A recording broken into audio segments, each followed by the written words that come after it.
Welcome to ബെസ്പോൾ learning. So ഇന്ന് നമ്മൾ സ്റ്റഡി ചെയ്യാൻ പോകുന്ന ടോപ്പിക് എന്ന് പറയുന്നത് പ്രൈസ് ഇലാസ്റ്റിസിറ്റി ഓഫ് സപ്ലൈ. നമ്മുടെ ഫോർത്ത് ചാപ്റ്റർ ആയിട്ടുള്ള theory of firms under perfect competition market എന്നുള്ള ചാപ്റ്ററിന്റെ ഓൾമോസ്റ്റ് ലാസ്റ്റ് പോർഷൻ ആണ് ഈ പ്രൈസ് ഇലാസ്റ്റിസിറ്റി ഓഫ് സപ്ലൈ എന്ന് പറയുന്നത്. ഓക്കെ, നമ്മൾ already price elasticity of demand എന്താന്നുള്ളത് നമ്മൾ കൺസിഡർ ചെയ്തായിരുന്നു. നമ്മുടെ പ്രീവിയസ് സെഷൻസ് നോക്കിക്കഴിഞ്ഞാൽ കാണാൻ പറ്റും നമ്മൾ പ്രൈസ് ഇലാസ്റ്റിസിറ്റി ഓഫ് ഡിമാൻഡ് നമ്മൾ കവർ ചെയ്തിട്ടുണ്ട്. അപ്പൊ അതേപോലെ തന്നെ സപ്ലൈയുടെ കേസിലും ദർ ഈസ് പ്രൈസ് ഇലാസ്റ്റിസിറ്റി. എന്താ actually price elasticity? Degree of responsiveness അല്ലെ? ആ ഒരു എത്രത്തോളം റെസ്പോണ്ട് ചെയ്യുന്നു ഒരു പ്രൈസിൽ ചേഞ്ച് വരുമ്പോഴേക്കും നമ്മൾ ഒരു product. Price elasticity of demand എന്ന് പറയുന്നത് എന്താണ്? നമ്മൾ ആ പ്രോഡക്റ്റിന്റെ ഡിമാൻഡ് കൂട്ടുകയോ കുറയ്ക്കുകയോ അല്ലെങ്കിൽ പ്രൈസ് ചേഞ്ച് ചെയ്യണതിനോട് ഡിമാൻഡ് എങ്ങനെ റെസ്പോണ്ട് ചെയ്യണം, അതാണ് നമ്മൾ ഡിമാൻഡിന്റെ പെർസ്പെക്റ്റീവിൽ പ്രൈസ് ഇലാസ്റ്റിസിറ്റി പഠിച്ചപ്പോഴേക്കും നമ്മൾ കൺസിഡർ ചെയ്തത്. ഇവിടെ നമ്മൾ എന്താ നോക്കുന്നത്? സപ്ലൈയുടെ കേസിലാണ്, സപ്ലൈയുടെ പോയിന്റ് ഓഫ് വ്യൂലാണ് നമ്മൾ പ്രൈസ് ഇലാസ്റ്റിസിറ്റി അനലൈസ് ചെയ്യുന്നത്. ഓക്കെ, അപ്പൊ നമുക്ക് എന്താന്നുള്ളത് കൂടുതലായിട്ട് ഡീറ്റെയിൽ ആയിട്ട് നോക്കാം. സോ അതിനു മുമ്പ് നമ്മൾ ലാസ്റ്റ് ക്ലാസ്സിന്റെ കണ്ടിന്യൂഷൻ ആയിട്ട് നമ്മൾ ലാസ്റ്റ് ക്ലാസ്സിൽ എന്ത് പറഞ്ഞാൽ നിർത്തിയത്? നമ്മുടെ ലോ ഓഫ് സപ്ലൈയും സപ്ലൈ ഷെഡ്യൂളും എന്താന്നൊക്കെ പറഞ്ഞിട്ടാണ് നമ്മൾ ലാസ്റ്റ് ക്ലാസ് വൈൻഡ് അപ്പ് ചെയ്തത്. അപ്പൊ അതിന്റെ കണ്ടിന്യൂഷൻ ആയിട്ട് നമുക്ക് market supply and market supply curve എന്താന്നുള്ളതും കൂടി ഉണ്ട്. അപ്പൊ അതെന്താന്നുള്ളത് ഇനീഷ്യലി നോക്കാം. ദെൻ അതിനുശേഷം നമുക്ക് പ്രൈസ് ഇലാസ്റ്റിസിറ്റി ഓഫ് സപ്ലൈയിലോട്ട് കിടക്കാം. അപ്പൊ മാർക്കറ്റ് സപ്ലൈ എന്ന് പറഞ്ഞാൽ എന്താണ്? It is the total quantity supplied by all sellers in the market. മറ്റേന്ന് പറയുമ്പോഴേക്കും എന്താണ്? ഒരു ഇൻഡിവിജ്വൽ സെല്ലർ അല്ലെങ്കിൽ ഇൻഡിവിജ്വൽ പ്രൊഡ്യൂസറിന്റെ സപ്ലൈ ആണ് നമ്മൾ ഒരു യൂഷ്വൽ ആയിട്ടുള്ള സപ്ലൈ കർവിനകത്ത് നമ്മൾ നോക്കുന്നത്. ബട്ട് മാർക്കറ്റ് സപ്ലൈ എന്ന് പറയുമ്പോഴേക്കും അവിടെ ഓൾ സെല്ലേഴ്സ്, എവറി സെല്ലേഴ്സിനെ നമ്മളിവിടെ കൺസിഡർ ചെയ്യുന്നുണ്ട്. അങ്ങനെ എല്ലാ സെല്ലേഴ്സിന്റെ സപ്ലൈ കൺസിഡർ ചെയ്യുമ്പോഴാണ് നമ്മളിവിടെ മാർക്കറ്റ് സപ്ലൈ എന്നുള്ള ഒരു കോൺസെപ്റ്റിലോട്ട് എത്തുന്നത്. അപ്പൊ total quantity supplied by all sellers, മാർക്കറ്റിൽ എത്ര സെല്ലേഴ്സ് അവൈലബിൾ ആണോ ആ സെല്ലേഴ്സിന്റെ എല്ലാവരുടെയും ടോട്ടൽ ക്വാണ്ടിറ്റി, അവർ എത്രത്തോളം ക്വാണ്ടിറ്റി സപ്ലൈ ചെയ്യുന്നുണ്ട്, ഈച്ച് ആൻഡ് എവറി സെല്ലർ എത്ര ക്വാണ്ടിറ്റി ആണ് സപ്ലൈ ചെയ്യുന്നത്, അങ്ങനെ total quantity supplied by all sellers in the market ആണ് മാർക്കറ്റ് സപ്ലൈ. ആൻഡ് അത് അപ്ഡേറ്റ് ചെയ്യണത് എങ്ങനെയാണ്? Adding up of the supply made by each seller. നമുക്ക് ആദ്യം എന്താണ്? ഇൻഡിവിജ്വലി ഓരോ സെല്ലേഴ്സിന്റെയും ഇൻഡിവിജ്വൽ സപ്ലൈ കർവ് ഉണ്ടാവും. അപ്പൊ അങ്ങനെ ഇൻഡിവിജ്വൽ സപ്ലൈ കർവ് അല്ലെങ്കിൽ ഇൻഡിവിജ്വൽ സപ്ലൈ ആഡ് ചെയ്തിട്ടാണ് നമുക്ക് ഈ മാർക്കറ്റ് സപ്ലൈ എന്നുള്ള ഒരു കോൺസെപ്റ്റിലോട്ട് നമ്മൾ എത്തുന്നത്. അപ്പോൾ the graph of the market supply schedule is called market supply curve. Market supply എന്ന് പറഞ്ഞു കഴിഞ്ഞാൽ total quantity supplied by all sellers. അതിന് നമ്മൾ ഗ്രാഫിക്കലി വരയ്ക്കുമ്പോഴേക്കും that is termed as market supply curve. അതിനെ നമ്മൾ ടാബ്ലർ ആക്കുവാണെങ്കിൽ എന്ത് പറയും? അതിനെ ഷെഡ്യൂൾ എന്ന് പറയും, മാർക്കറ്റ് സപ്ലൈ ഷെഡ്യൂൾ എന്ന് പറയും. ഓക്കെ, അപ്പൊ ബേസിക്കലി എന്താണ്? It is obtained by horizontal summation of all individual supply curves. Individual supply കർവ്സിന്റെ ഒരു ഹൊറിസോണ്ടൽ സമ്മേഷൻ ആയിട്ടാണ് നമുക്ക് എപ്പോഴും ഈ മാർക്കറ്റ് സപ്ലൈ എന്നുള്ളൊരു കോൺസെപ്റ്റ് ഡിറൈവ് ചെയ്യാനായിട്ട് പറ്റുന്നത്. അപ്പോൾ നമ്മളൊരു ഷെഡ്യൂൾ വൈസ് ആയിട്ട് നോക്കുവാണെങ്കിൽ നമുക്ക് 5 പ്രൈസസ് ആണ് ഇവിടെ ഉള്ളത്. 1, 2, 3, 4, 5 എന്ന് പറയുന്നത് നമ്മൾ പ്രൈസ് ആണ് ഫസ്റ്റ് കോളത്തിൽ മാർക്ക് ചെയ്യുന്നത്. സെക്കൻഡിനകത്ത് individual supply of seller A and individual supply of seller B. അങ്ങനെ രണ്ട് സെല്ലേഴ്സ് ആണ് നമ്മൾ ഇവിടെ കൺസിഡർ ചെയ്യുന്നത്, seller A and seller B. അപ്പോൾ ആ സെല്ലർ എ എത്ര ക്വാണ്ടിറ്റി സപ്ലൈ ചെയ്യുന്നുണ്ട്, അതേപോലെ തന്നെ സെല്ലർ ബി ഓൾസോ എത്ര ക്വാണ്ടിറ്റി സപ്ലൈ ചെയ്യുന്നുണ്ട്. അപ്പൊ അതാണ് second and third column represent ചെയ്യുന്നത്. ആൻഡ് ഫോർത്ത് കോളം എന്താണ്? സമ്മേഷൻ ആണ്, അതാണ് മാർക്കറ്റ് സപ്ലൈ. അതായത് നമ്മളിവിടെ അസ്യൂം ചെയ്യണത് എന്താണ്? രണ്ട് സെല്ലർ ആണ് നമ്മളിവിടെ അസ്യൂം ചെയ്യണം. മാർക്കറ്റിൽ രണ്ട് seller, one is seller A and one other one is seller B. അപ്പൊ അങ്ങനെ രണ്ട് സെല്ലറും കൂടി കമ്പൈൻ ചെയ്ത് ടോട്ടൽ മാർക്കറ്റ് സപ്ലൈ വരുന്നതാണ് അവരുടെ സമ്മേഷൻ എന്ന് പറയുന്നത്. അപ്പൊ നമുക്ക് നോക്കാം. നമുക്ക് ഇനീഷ്യലി എന്താണ്? At unit price 1, at price 1 A is selling 5 quantity and B is selling 10 quantity. അപ്പൊ അവരുടെ മാർക്കറ്റ് സപ്ലൈ വന്നിട്ട് എത്രയാവും? 15 ക്വാണ്ടിറ്റി. അതായത് ഹൊറിസോണ്ടൽ സമ്മേഷൻ ആണ് 5 + 10. ഹൊറിസോണ്ടൽ സമ്മേഷൻ ആണ് മാർക്കറ്റ് സപ്ലൈ എന്ന് പറയുന്നത്. അപ്പൊ നമ്മൾ അങ്ങനെ സമ്മേഷൻ അല്ലെങ്കിൽ ആഡ് ഓൺ ചെയ്യുമ്പോഴേക്കും വിൽ ബി ഗെറ്റിംഗ് 15. അതേപോലെ അറ്റ് പ്രൈസ് 2 റുപ്പീസിൽ quantity supplied by is 10. Price increase ചെയ്യുമ്പോഴേക്കും നമുക്ക് എന്തറിയാം? സപ്ലൈയും ഇൻക്രീസ് ചെയ്യും അല്ലെ? പ്രൈസും സപ്ലൈയും തമ്മിൽ എങ്ങനത്തെ റിലേഷൻഷിപ്പ് ആണ്? ഒരു പോസിറ്റീവ് റിലേഷൻഷിപ്പ് ആണ്. Because both move in same direction. Price increase ചെയ്യുകയാണെങ്കിൽ സപ്ലൈയും ഇൻക്രീസ് ചെയ്യും. പ്രൈസ് ഫോളോ ചെയ്യുവാണെങ്കിൽ സപ്ലൈയും ഫോളോ ചെയ്യും. ഇവിടെ എന്താണ് പ്രൈസ് ഇൻക്രീസ് ചെയ്യണം, 1 നിന്ന് 2 2 നിന്ന് 3 likewise price is increasing അല്ലെ, price is increasing from 1 to 5. അപ്പൊ അതിനനുസരിച്ച് what happens, supply will also increase. അപ്പൊ സപ്ലൈ എങ്ങനെയാണ്, from the point of A point of view supply is increasing from 5 10 15 20 and 25. അതായത് at 5 rupees 25 unit is supplied by producer A. Okay, and അതേപോലെ ബിയുടെ സൈഡിൽ നിന്ന് എങ്ങനെയാണ്, B is also increasing the quantity supplied. അതായത് 10 ആണ് at rupees 1 and 2 ആകുമ്പോഴേക്കും he is selling 15 units, then at rupees 3 20 units, then at 4 rupees 25 units, and at 5 rupees 30 units. Likewise അതും increasing ആണ്. Okay, അപ്പൊ അങ്ങനെ രണ്ടുപേരുടെയും കൂടി സമ്മേഷൻ ആണ് നമുക്ക് മാർക്കറ്റ് സപ്ലൈ ആയിട്ട് കിട്ടുന്നത്. ഇവിടെ നമ്മൾ നോക്കുവാണെങ്കിൽ സെല്ലർ എ ആൻഡ് സെല്ലർ ബിയുടെ രണ്ടും കൂടി പ്ലസ് ചെയ്യുമ്പോഴേക്കും we get 15. Then at price 2 10 plus 15 we get 25. Then in the third case 15 plus 20 we get 35, and in the fourth case 20 plus 25 45, then 25 plus 30 we get 55. അപ്പൊ അങ്ങനെ market supply നമുക്ക് derive ചെയ്യാൻ പറ്റും. അപ്പോൾ ബേസിക്കലി എന്താണ്, ഒരു horizontal summation of all individual sellers in the market. Okay, അതാണ് നമുക്ക് മാർക്കറ്റ് സപ്ലൈയിലോട്ട് എത്തിക്കുന്നത്. അപ്പോൾ ഇവിടെ നമ്മൾ രണ്ട് സെല്ലേഴ്സ് മാത്രമേ കൺസിഡർ ചെയ്യുന്നുള്ളൂ, എ ആൻഡ് ബി. ഇതല്ലാണ്ട് നമുക്ക് ചിലപ്പോൾ എ ബി സി വെച്ചിട്ട് ചെയ്യാം, A B C and D പറഞ്ഞിട്ട് ചെയ്യാം. അങ്ങനെ എത്ര സെല്ലേഴ്സ് മാർക്കറ്റിലുണ്ടോ ആ സെല്ലേഴ്സിനെ എല്ലാം നമുക്ക് കൺസിഡർ ചെയ്തിട്ടാണ് നമ്മൾ മാർക്കറ്റ് സപ്ലൈ എന്ന് പറഞ്ഞിട്ട് നമുക്ക് ഒരു സപ്ലൈ കർവ് കിട്ടുന്നത്. ആൻഡ് ഇതിന്റെ ഗ്രാഫിക്കൽ ഇത് നോക്കുവാണെങ്കിൽ, അതായത് കർവ് നോക്കുവാണെങ്കിൽ, നമ്മളിപ്പോ ബേസിക്കലി നമ്മൾ ഷെഡ്യൂൾ പറഞ്ഞപ്പോഴേക്കും രണ്ട് ആൾക്കാരുടെയാണ് നമ്മൾ പറഞ്ഞത്, രണ്ട് സെല്ലേഴ്സിന്റെ സപ്ലൈ ആണ് നമ്മൾ മെൻഷൻ ചെയ്തത്. അതുകൊണ്ടാണ് നമ്മൾ ഇവിടെ ഗ്രാഫ് വരയ്ക്കുമ്പോഴും ഓൺലി 2 ഫോംസിന്റെ മാത്രം എടുക്കുന്നത്, form A and form B.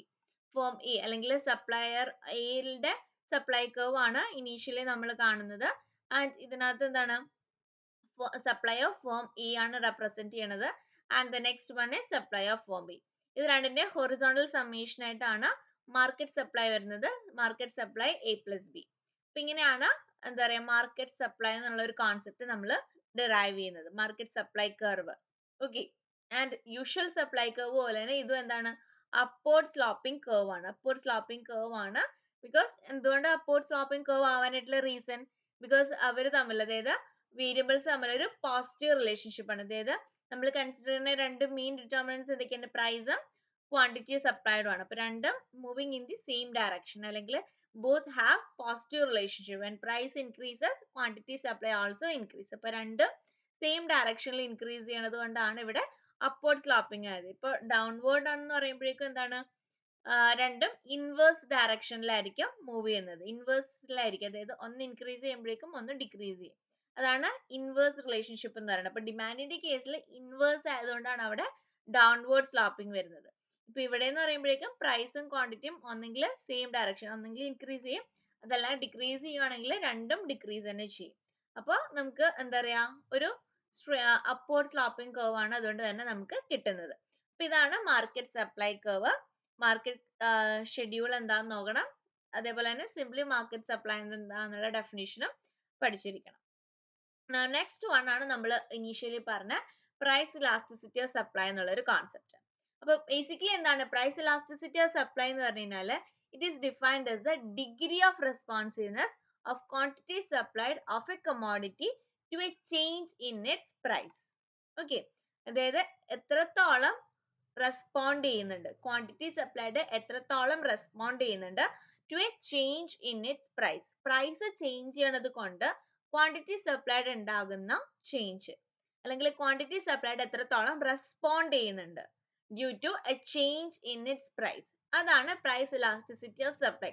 Same തന്നെ നമ്മൾ ഡിമാൻഡിന്റെ കേസിൽ പറഞ്ഞ സെയിം സംഭവം തന്നെയാണ്. ബട്ട് അവിടെ ഡിമാൻഡ് കൊണ്ട് ഉണ്ടാകുന്ന ചേഞ്ച് ആണെങ്കിൽ ഇവിടെ സപ്ലൈയിൽ ഉണ്ടാകുന്ന ചേഞ്ച് ആണ്. ഓക്കെ, പ്രൈസിൽ ചേഞ്ച് വരുമ്പോഴേക്കും സപ്ലൈയിൽ എന്തൊക്കെ ചേഞ്ചസ് ആണെന്നാണ് പ്രൈസ് ഇലാസ്റ്റിസിറ്റി ഓഫ് സപ്ലൈയിൽ നോക്കുന്നത്. നേരെ മറിച്ച് പ്രൈസ് ഇലാസ്റ്റിസിറ്റി ഓഫ് ഡിമാൻഡിൽ എന്തായിരുന്നു, പ്രൈസിലെ ചേഞ്ച് വരുന്നതുകൊണ്ട് ഡിമാൻഡിൽ ഉണ്ടാകുന്ന ചേഞ്ച് ആയിരുന്നു നമ്മൾ ഫോക്കസ് ചെയ്യുന്നത്. അപ്പൊ സെയിം കോൺസെപ്റ്റ് തന്നെ ആ ഒരു ടേംസിൽ മാത്രമേ ഡിഫറൻസ് ഉള്ളൂ. ഓക്കെ, അപ്പോൾ it is basically degree of responsiveness of quantity supplied of a commodity to a change in its price. ഇത് ഏറ്റവും ഇമ്പോർട്ടന്റ് ആയിട്ടുള്ള കോൺസെപ്റ്റ് ആണ് പ്രൈസ് ഇലാസ്റ്റിസിറ്റി ഓഫ് ഡിമാൻഡ്, അതേപോലെ തന്നെ price elasticity of supply. Frequently repeated ആയിട്ട് എപ്പോഴും question പേപ്പറിൽ നമുക്ക് ഷുവർ ക്വസ്റ്റ്യൻ എന്നുള്ള രീതിയിൽ നമുക്ക് പറയാൻ പറ്റുന്ന ഒരു ക്വസ്റ്റ്യൻ ആണ് ഇത്. അതായത് ഡിമാൻഡ് ഓർ സപ്ലൈ, ഡിമാൻഡ് ആണ് മോസ്റ്റ് പ്രോബബ്ലി എപ്പോഴും നമുക്ക് കാണാൻ എപ്പോഴും റിപ്പീറ്റഡ് ആയിട്ട് വരുന്നത്. ഓക്കെ, അപ്പൊ ആ ഒരു ടേം എപ്പോഴും മൈൻഡിൽ വെക്കുക. പ്രൈസ് ഇലാസ്റ്റിസിറ്റി എന്ന് പറഞ്ഞു കഴിഞ്ഞാൽ it is defined as the degree of responsiveness. Okay, ആ ഒരു ടേം എപ്പോഴും ഓർത്തിരിക്കുക, ദ ഡിഗ്രി ഓഫ് റെസ്പോൺസീവ്നെസ്. അപ്പോൾ സപ്ലൈ ആണെങ്കിൽ degree of responsiveness of quantity supply, demand ആണെങ്കിൽ degree of responsiveness of quantity demand. അപ്പോൾ to a change in its പ്രൈസും same തന്നെയാണ്, ഡിഗ്രി ഓഫ് റെസ്പോൺസീവ്നെസ് സെയിം തന്നെ. നമുക്ക് ആ ഇടയിലുള്ള ഇൻ ബിറ്റ്വീൻ ഉള്ള ക്വാണ്ടിറ്റി സപ്ലൈഡും ക്വാണ്ടിറ്റി ഡിമാൻഡും മാത്രം ചേഞ്ച് ചെയ്താൽ മതി. ഡിപ്പെൻഡിങ് അപ്പോൺ ക്വസ്റ്റ്യൻ നമുക്ക് അത് മാത്രം ചേഞ്ച് ചെയ്താൽ മതി. ഓക്കെ, അപ്പോൾ ഇറ്റ് ഈസ് ഡിഫൈൻഡ് ആസ്, ഇവിടെ നമ്മൾ സപ്ലൈ ആണ് നോക്കുന്നത്. So it is defined as the degree of responsiveness of quantity supplied of a commodity to a change in its price. Price change ചെയ്യുന്നത് കൊണ്ടുള്ള എന്താ പറയാ, ക്വാണ്ടിറ്റി സപ്ലൈയുടെ റെസ്പോൺസീവ്നെസ്, അതാണ് പ്രൈസ് ഇലാസ്റ്റിസിറ്റി ഓഫ് സപ്ലൈ എന്ന് പറയുന്നത്. അപ്പൊ സെയിം ആസ് ഡിമാൻഡിന്റെ പോലെ തന്നെ നമുക്ക് 5 ടൈപ്സ് ഓഫ് പ്രൈസ് ഇലാസ്റ്റിസിറ്റി ആണ് നമുക്ക് ഇവിടെ ഉള്ളത്. First one is perfectly elastic supply, perfectly inelastic supply. Third one is relatively elastic supply, relatively inelastic supply and unitary elastic supply. അങ്ങനെ 5 ടൈപ്സ് ഓഫ് elasticity concepts ആണ് നമുക്ക് ഇവിടെ ഉള്ളത്. ആൻഡ് ഇവിടെ നമുക്ക് കാണാൻ സാധിക്കും പെർഫെക്റ്റ്ലി ഇലാസ്റ്റിക് സപ്ലൈ എന്ന് പറഞ്ഞു കഴിഞ്ഞാൽ as usual ES is equal to infinity ആണ്.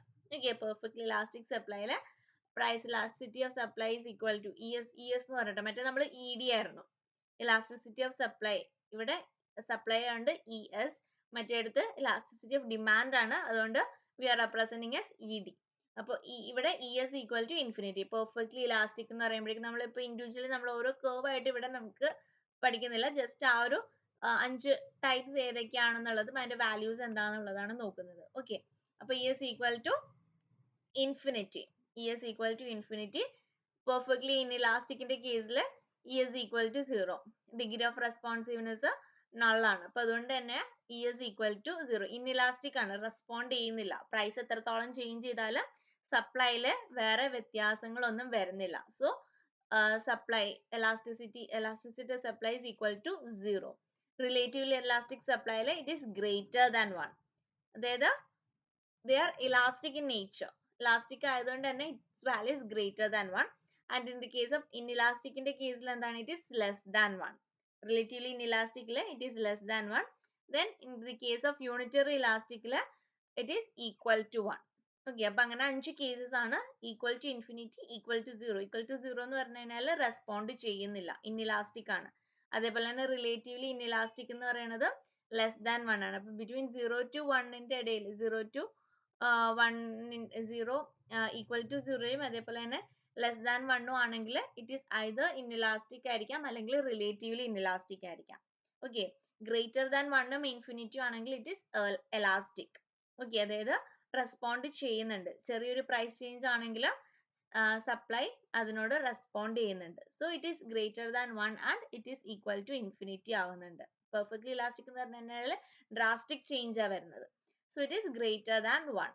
ഓക്കെ, ദെൻ യൂണിറ്ററി ഇലാസ്റ്റിക് എന്ന് പറയുന്നത് ഈക്വൽ ടു 1 ആണ്. ഓക്കെ, ഇങ്ങനെ 5 വേരിയബിൾസ് ആണ് നമുക്ക് ഉള്ളത്. ഓക്കെ, ദെൻ നെക്സ്റ്റ് വൺ ഇതിന്റെ മെഷർമെന്റ് എന്ന് പറയുന്നത്. ഇപ്പൊ 2 രീതിയിലാണ് നമ്മൾ ഇത് മെയിൻ ആയിട്ട് മെഷർ ചെയ്യുന്നത്, പെർസെന്റേജ് മെത്തേഡും അതേപോലെ തന്നെ ജിയോമെട്രിക് മെത്തേഡും. ഓക്കെ, പെർസെന്റേജ് മെത്തേഡിൽ as usual നമുക്ക് അറിയാവുന്ന സെയിം ഫോർമുല തന്നെയാണ്, ഇവിടെ വേറെ വ്യത്യാസമൊന്നുമില്ല. ഇവിടെ പ്രൈസ് ഇലാസ്റ്റിസിറ്റി ഓഫ് സപ്ലൈയിൽ നമ്മൾ ക്വാണ്ടിറ്റി ഡിമാൻഡിന് പകരം ക്വാണ്ടിറ്റി സപ്ലൈ എടുക്കുന്നു എന്നേ ഉള്ളൂ. ഇക്വേഷൻ എല്ലാം വന്നിട്ട് സെയിം തന്നെയാണ്. ഓക്കെ, അപ്പൊ in percentage method we use the following formula to measure elasticity of supply. അതായത് ES equal to percentage change in quantity supply divided by percentage change in price. അതായത് delta Q by Q into 100 divided by delta P by P into 100 എന്ന് പറഞ്ഞിട്ടാണ്. അപ്പൊ ഇവിടെ നമ്മൾ arrange ചെയ്യുമ്പോഴേക്കും what happens, delta Q by delta P into P by Q ആയിട്ട് വരും. അതായത് ഡിനോമിനേറ്റർ റെസിപ്രോക്കൽ ആയിട്ട് വരും. ഓക്കെ, അതായത് ഓൾറെഡി ഇവിടെ delta Q by Q into 100 വീണ്ടും divided by delta P by P P into 100 എന്ന് പറഞ്ഞിട്ടാണ്. അപ്പൊ അതുകൊണ്ട് തന്നെ നമ്മൾ എന്ത് ചെയ്യും, ഇത് വീണ്ടും റിവേഴ്സ് ആയിട്ട് വരും. 100 and 100 ക്യാൻസൽ ഔട്ട് ആയി പോകും. ആൻഡ് നമുക്ക് ഡിനോമിനേറ്റർ വരും delta Q by delta P and P by Q ആയിട്ട് വരും. ഓക്കെ, അതായത് ഈ ക്യൂ എന്നുള്ള ഡിനോമിനേറ്റർ മെയിൻ ഡിനോമിനേറ്റർ ആയിട്ട് പോകും. അതേപോലെ തന്നെ ഈ പി അപ്വേർഡിലോട്ട് വരും. ഓക്കെ, അത് മാത്തമാറ്റിക്കൽ ഏരിയ ആണ്. അപ്പോൾ ഫൈനലി നമ്മൾ ഈ ലാസ്റ്റത്തെ ഇക്വേഷൻ മാത്രം ഓർത്ത് വെച്ചാൽ മതി.